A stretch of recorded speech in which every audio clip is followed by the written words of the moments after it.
Welcome to Bengkel Matematika, di mana matematika kita buat menjadi lebih mudah.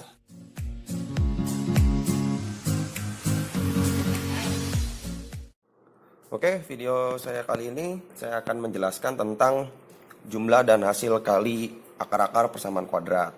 Nah, di mana di sini saya menggunakan bentuk umum dari persamaan kuadrat, yaitu ax kuadrat plus bx plus c sama dengan 0. Nah, nanti dari bentuk umum ini kita mau ambil cara pemfaktoran secara umum dari bentuk umum si persamaan kuadrat. Nah, kita tahu bahwa pemfaktoran, kalau kita mau memfaktorkan si ax kuadrat plus bx plus c sama dengan 0 ini, secara umum itu kan biasanya kita pakai ini ya. X min x1 dikali x min x2 sama dengan 0. Nah, dengan menggunakan metode koefisien tak tentu dan kesamaan bentuk, jadi kan bentuk ini kan sama sebenarnya dengan bentuk ini. Jadi artinya ini adalah faktor dari si bentuk umum persamaan kuadratnya. Nah, maka nanti bentuk umum persamaan kuadratnya saya letakkan di ruas sebelah kanan. Jadi seperti ini.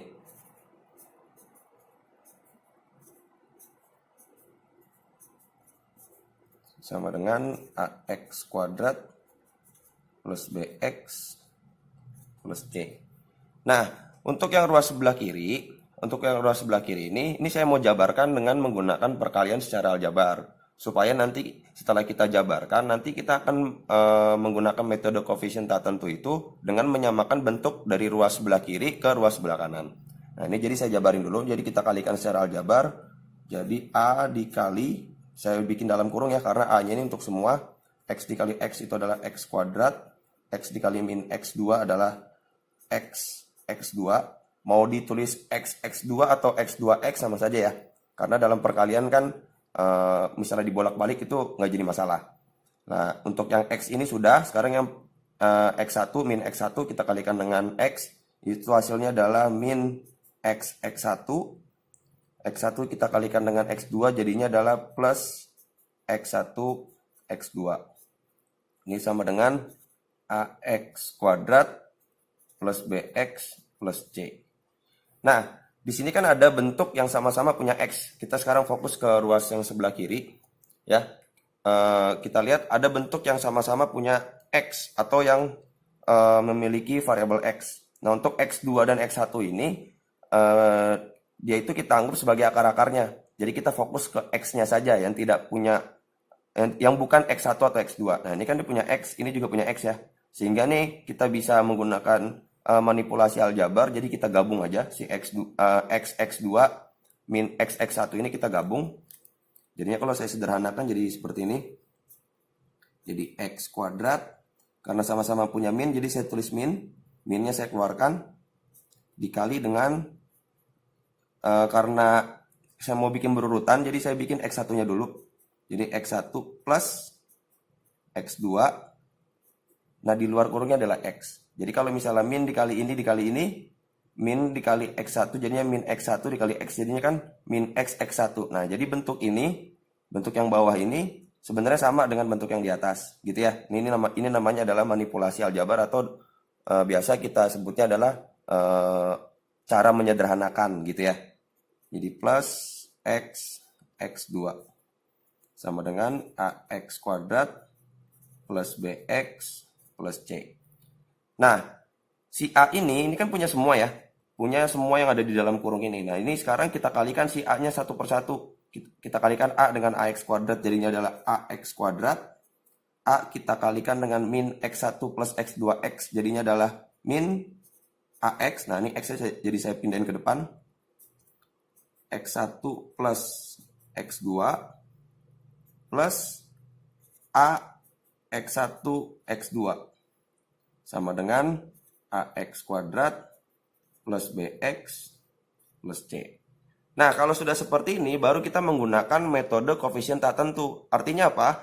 Kita lihat yang sama-sama variabelnya sama di ruas sebelah kiri dengan di ruas sebelah kanan. Contohnya seperti ini. Misalnya di sini kan ada x kuadrat. X kuadrat kita tahu bahwa koefisiennya adalah a. Jadi kita samakan si x kuadrat ini yang ada di ruas sebelah kiri dengan yang ada di ruas sebelah kanan. Dan ternyata di ruas sebelah kanan juga punya X kuadrat dan koefisiennya juga sama-sama A. Sehingga kalau kita tuliskan satu per satu, jadi di sini kan AX kuadrat yang sebelah kiri sama dengan, kan gitu ya, sama dengan yang di ruas kanan, AX kuadrat. Oh ternyata sama, kalau sudah sama tidak jadi masalah. Ini kita biarin aja, karena kan nanti hasilnya kalau misalnya kita bagi hasilnya jadi satu ya, jadi satu sama dengan satu. Nah untuk yang variabel X, untuk yang variabel X, di sini kan yang punya variabel X di ruas sebelah kiri adalah min A X1 plus X2 ya. Si X-nya ini nggak usah ikut karena ini kan variabel ya. Nah kita lihat juga variabel X yang ada di ruas sebelah kanan. Nah ternyata koefisien variabel X di ruas sebelah kanan itu adalah B. Jadi kita bikin kesamaan bentuk dari ruas sebelah kiri ke ruas sebelah kanan. Sehingga kalau saya tuliskan jadinya min A dikali dengan X1 plus X2 sama dengan apa nih variabel X yang ada di ruas sebelah kanan, yaitu B gitu ya. Sehingga kita dapat X1 plus X2 nya itu adalah kalau kita bagikan jadinya min B per A. Nah ini saya kotakin ya. Saya kotakin dulu. Nah itu untuk yang variabel X. Nah sekarang untuk yang konstanta yang tidak punya variabel. Nah kita tahu di ruas sebelah kiri konstantanya adalah A X1 X2. Dan di ruas sebelah kanan konstantanya adalah C. Sehingga kalau kita bikin kesamaan bentuk atau dengan menggunakan metode koefisien tak tentu, maka di sini jadi AX1 X2 itu sama dengan C. Sama dengan yang di ruas sebelah kanannya. Sehingga kalau saya mau bikin jadi X1 X2 sama dengan, itu maka tinggal dibagi aja ya. Jadi C per A. Ini saya kotakin dulu.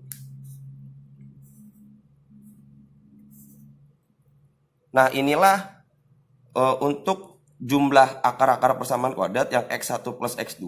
Karena dia dibilangnya jumlah, maka di sini ada tanda plus ya atau tanda tambah. Nah ini adalah rumus untuk jumlah akar-akar persamaan kuadrat. Dan yang ini X1 X2 ini merupakan hasil kali akar-akar persamaan kuadrat. Nah jadi sebenarnya turunan rumus ini itu dapatnya dari sini ya. Dari kita menggunakan metode koefisien tak tentu dan kesamaan dua bentuk di ruas sebelah kiri dan di ruas sebelah kanan. Nah, untuk lebih jelasnya tentang materi jumlah dan hasil kali akar-akar persamaan kuadrat, saya akan berikan contoh soal. Contoh soalnya ada di lembar berikutnya. Ini saya singkirkan dulu, karena kita sudah dapat ya bentuk rumus X1 plus X2 dan bentuk rumus X1 dan X2. X1 kali X2 maksudnya. Oke, ini saya singkirkan dulu. Nah, ini contoh soalnya ada dua. Contoh soal yang pertama itu adalah diberikan persamaan kuadrat X kuadrat min 7X plus 12 sama dengan 0 mempunyai akar-akar X1 dan X2. Artinya si X kuadrat min 7X plus 12 ini kalau misalkan kita faktorkan, kita ketemu nih akar-akarnya itu X1 dan X2. Jadi dia punya dua akar-akar. Nah, si soal minta tentukan jumlah dari X1 ditambah X2. Dan yang B, X1 dikali dengan X2. Nah, yang pertama sekali yang harus kita lakukan adalah kita tentukan nilai A, B, dan C-nya.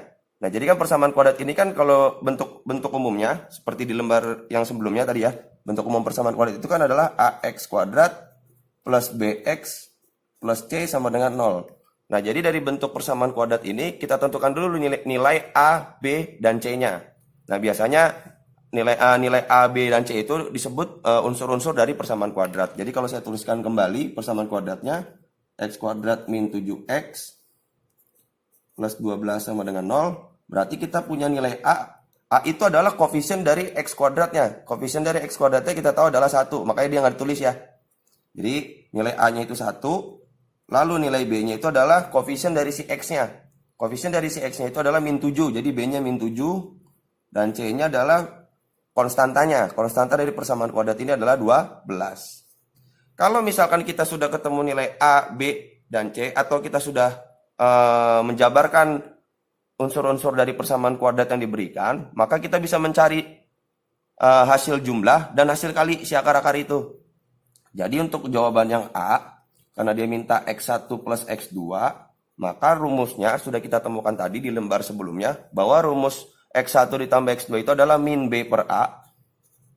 Kita tinggal substitusikan saja nilai B dan nilai A-nya. kita tahu bahwa nilai B-nya itu adalah min 7. Jadi di sini min 7 per A-nya itu adalah 1. Sehingga hasil dari X1 ditambah X2-nya itu adalah karena min ketemu min hasilnya plus 7 ya. Plus 7 dibagi 1 hasilnya tetap 7. Nah inilah jumlah dari X1 ditambah X2 atau jumlah dari akar-akar persamaan kuadrat yang ini nih yang diberikan oleh soal. Nah untuk menjawab soal yang B, karena dia mintanya X1 dikali X2, kita tahu bahwa rumus dari X1 dikali X2 itu adalah C per A. Di mana C-nya adalah 12 dan A-nya adalah 1. Maka X1 dikali X2-nya adalah 12 dibagi 1 yaitu 12. Nah kira-kira seperti itu ya kalau untuk menjawab pertanyaan nomor 1. Jadi kita tentukan dulu unsur-unsur si persamaan kuadratnya. Nah untuk soal nomor 2 di sini diberikan atau diketahui persamaan kuadrat 2x kuadrat min 3x min 7 sama dengan 0. Nah dia mempunyai akar-akar M dan N. Lalu apa bedanya dengan nomor 1 dia X1 dan X2? Sebenarnya sama saja ya. Jadi tergantung soalnya. Kalau si nomor 1 dia bilangnya persamaan kuadrat ini punyanya X1 dan X2 dan yang nomor 2 dibilang M dan N, sebenarnya M dan N itu sama dengan X1 dan X2. Jadi jangan terkecoh ya teman-teman dengan penggunaan huruf atau penggunaan variabel yang diberikan soal. Jadi ini sebenarnya sama aja artinya. Gitu ya. Jadi kalau saya mau bikin P dan Q juga nggak jadi masalah, mau X dan Y juga nggak jadi masalah, ya mau C dan D juga nggak jadi masalah. Yang penting kalimatnya adalah akar-akar dari persamaan kuadrat. Nah itu ya, itu supaya lebih jelas. Jadi nggak ada bedanya antara yang soal nomor 2 dengan soal nomor 1. Yang ditanya soal adalah tentukan nilai dari M kuadrat plus N kuadrat. Nah, untuk menjawab soal nomor 2, sama seperti kita menjawab nomor 1, kita harus menentukan dulu nilai A, B, dan C-nya dulu. Atau unsur-unsur dari persamaan kuadrat. Jadi kita tahu ini adalah nilai A-nya, yang ini nilai B, yang ini adalah nilai C-nya. Jadi saya tidak usah tuliskan lagi seperti nomor 1 tadi ya, persamaan kuadratnya. Nah, yang kita harus cari adalah M plus N-nya dulu. Jadi kita cari dulu M plus N-nya. Nah, M plus N dengan X1 plus X2 itu sama. Jadi M plus N rumusnya juga sama dengan X1 plus X2, yaitu sama-sama min B per A. Nah, kita tahu bahwa di soal nomor 2, B-nya itu adalah min 3. Ini ya, B-nya itu min 3, koefisien dari X-nya. Dan A-nya itu adalah 2. Maka karena min ketemu min jadinya plus 3 per 2. Gitu ya, itu untuk M plus N-nya. Lalu kita cari juga M dikali N atau MN. MN dia juga sama dengan X1 kali X2. Rumusnya sama yang dipakai. Jadinya C per A. Kita tahu bahwa C-nya itu adalah min 7 dan A-nya itu adalah 2. Jadi M kali N-nya min 7 per 2, M plus N-nya itu adalah 3 per 2. Nah, tentukan nilai dari M kuadrat plus N kuadrat. Nah, ini banyak sekali yang keliru dengan bentuk ini. Mereka menyangka bahwa M kuadrat plus N kuadrat itu adalah M plus N tinggal dikuadratin aja hasilnya, jadi 9 per 4. Nah, itu salah. Ya. Nah, M kuadrat plus N kuadrat itu kita harus cari tahu dulu dari mana dia asal muasalnya bisa dapat M kuadrat plus N kuadrat. Nah, ini saya garis ya. Nah, M kuadrat plus N kuadrat itu didapatnya dari sini. Nah, ini kita kalikan secara aljabar. Kalau kita kalikan secara aljabar, berarti M dikuadratkan adalah M kuadrat. Ada di sini plus, jadinya plus. M dikali N adalah MN, lalu dikali 2. Jadi 2MN. Setelah itu N dikuadratkan. Hasilnya adalah N kuadrat. Sehingga karena dia mintanya M kuadrat plus N kuadrat, nah jadi kan kita cuma butuh yang ini aja nih. Ya, berarti yang selain M kuadrat dan N kuadrat di ruas sebelah kanan kita pindah ke ruas sebelah kiri. Nah, jadi M kuadrat plus N kuadrat itu sama dengan ini kalau dipindah jadinya M plus N kuadrat, 2MN-nya pindah jadi min 2MN. Nah, kalau sudah kita jabarkan si M kuadrat plus N kuadratnya, setelah itu di sini kan ada M plus N ya. Nah, M plus N kan kita tahu bahwa M plus N ini kita udah dapat tuh 3 per 2. Tinggal substitusi aja. Jadi 3/2 kita kuadratkan dikurang. Di sini M dikali N kita udah punya kan ya. Min 7/2. Jadi 2 dikali. Min 7/2. Nah ini kita tahu 3/2 itu adalah 9/4. Nah ini kalau misalnya kita kalikan. Minusnya hilang. Jadi plus ya. Bukan hilang ya. Jadi plus. 2-nya bisa dicoret dong. Sehingga jadinya plus 7 gitu kan ya. Jadi plus 7. Nah ini kalau misalnya mau dihitung karena ini pecahan ketemu dengan bilangan bulat, maka kita samakan dulu penyebutnya. Penyebutnya sama-sama 4. Berarti sini tetap 9, yang 7 tinggal dikali 4. 28. Berarti sama dengan 9 ditambah 28 itu adalah 37/4. Nah inilah hasil dari M kuadrat plus N kuadrat dari persamaan 2x kuadrat min 3x min 7 sama dengan 0. Jadi kira-kira seperti itu penjelasan untuk submateri jumlah dan hasil kali akar-akar persamaan kuadrat.